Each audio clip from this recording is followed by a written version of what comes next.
Today in our 2006 Nissan Quest, we're going to take a look at and show you how to install the CURT Custom Fit Class 3 Trailer Hitch Receiver. This is part number C13563. Here's what the hitch is going to look like once you get it installed. As you can see, really clean, nice looking hitch here. Just a small little taper bracket and then your actually receiver tube opening. It's very conveniently located flush here with the rear bumper that goes down. Our cover is actually going to wrap around the heavy duty tube that runs across. So, you know, one of the cleanest looking hitches that you're really going to find. There's nothing excess sticking out there. This is a Class 3 hitch. This is going to be great for medium, light duty towing. Really good for all the hitch mounted bike racks, cargo carriers, things like that. Now the hitch is going to offer a 3,500 pound gross trailer weight rating and a 300 pound tongue weight rating. If you go to weight distribution, we can go up to 5,000 pounds on the trailer weight and 500 pounds on the tongue weight, although you will want to look into the manual of the Quest and make sure that that's something that can handle. If not, just go off of whatever of those numbers are the lowest. You're going to have a 5/8 diameter hitch pin hole. This is going to allow us to use many of the 5/8 diameter hitch pin accessories, such as your hitch pin locks or anti-rattle devices. We've got the rounded style safety chain connections on each point, or on each side rather. Be a good contact point, connect your chains in, or any kind of straps or something that might be required for a bike rack. Now a couple measurements that'll be helpful in selecting your bike rack, ball mount, or maybe hitch cargo carrier. These are going to be from the ground to the inside top edge of the receiver tube opening. We've got about 10 1/4 inches. From the center of the hitch pin hole to the outermost edge of the bumper, it's about 5 1/4. Now for the first step in our installation, we're going to be pulling the two push pin fasteners that are here on the back side of our car. They kind of hold the bumper in place. As you can see, this tab is already broken. We still want to pull it down, get it out of the way. So you want to pull the center of that fastener out first. And with that center out a little bit, we should be able to work that main core out.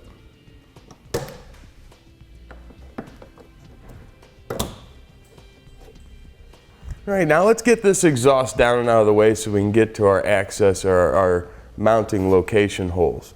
There's going to be a rubber hanger that's right here on the inside of this little piece of fender. We're going to hit that with a little bit of spray lubricant just to kind of help that slide in and out. And then right here in the middle of the vehicle, there's going to be two nuts that stick off of studs coming out of the bottom of the chassis. We're also going to put a little bit on there just to help those come off when the time comes. Now before we start removing anything, let's put a safety strap under the vehicle. We're just using a little cam buckle strap. Find a good connection point on each side. We want this to go right underneath the exhaust, so once we take off the hangers, it'll have something to rest on, so it's not getting undue stress up in the front area there. Now for our outside hanger, we're just going to kind of pry either the top or the bottom of that rubber off of the metal stud that it's on there. That'll come down there. Now let's go to the middle and take off our two nuts. As we take this other one out, let's just kind of hold your hand under it so it doesn't, fall.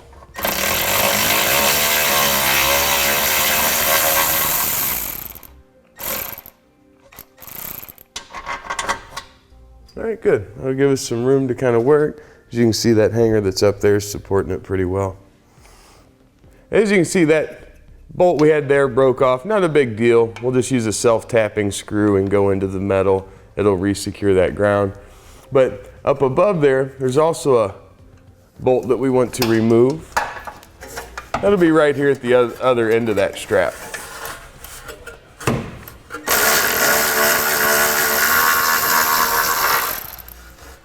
Now with that out of the way, let's also take off the two bolts, one here and one up front there, holding our heat shield up.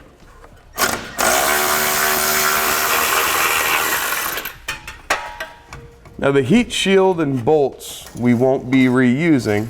The grounding strap we will. So set the other things aside, but hang on to your grounding strap and your bolt.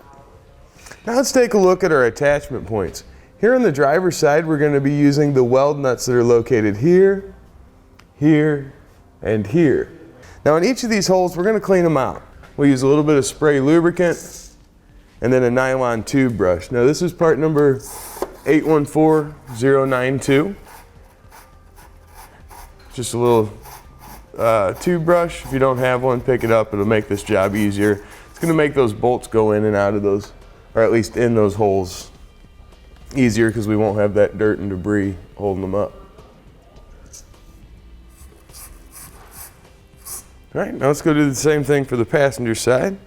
Now they are a little harder to see, but they're going to be in the exact same locations here. We've got 1, 2, and 3. Now we'll just take our hardware. Let's thread one in each hole just to make sure it's going to go in there without any kind of issue. Now we'll do that for the 4 remaining holes, and if those check out, we'll grab our hitch. Before we get our hitch up into position, we're going to bend our tabs down. Just like this. This is going to give us a little bit of clearance room to help get the hitch back into place. And we'll be careful not to damage them. We'll bend them back up once we've got our hitch into position so we can secure our tab.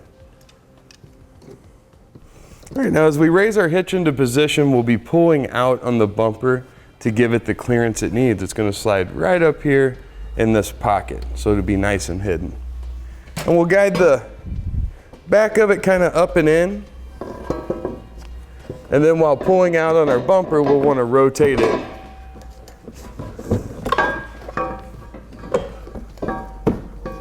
kind of up into its location there.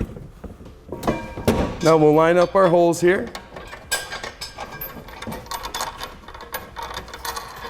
Once we get one of our bolts started here on the passenger side, we can go over and get one started here on the driver's side. All right, now let's start our other 4 bolts. We're going to have the 3 that we discussed on each side. All right, and then we want to push our hitch all the way over to the driver's side. That's going to give us as much clearance room as possible for our exhaust. And then we'll snug our bolts down.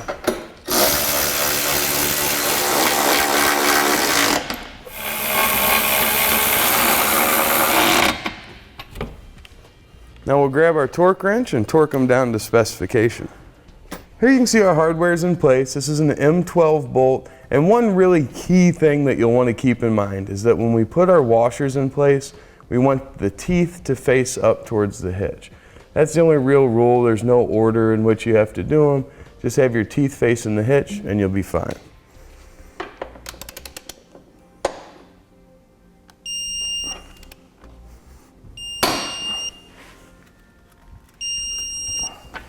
All right. Now before we put our exhaust back in place, we have to remember to put our ground wire on. Now if you remember, I broke that nut off, or that bolt off, when I was trying to remove it. So I'm going to use the surface right in between the hanger there and that, and use a self-tapping screw to re-secure it. All right, with that nice and secure, we'll put the bolt right up back where it came from.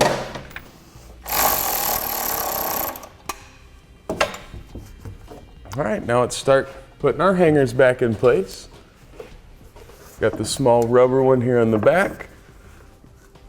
With that clicked on, let's head up and take care of the one in the middle. All you'll need to do is realign the hanger with the studs and put the nuts back on.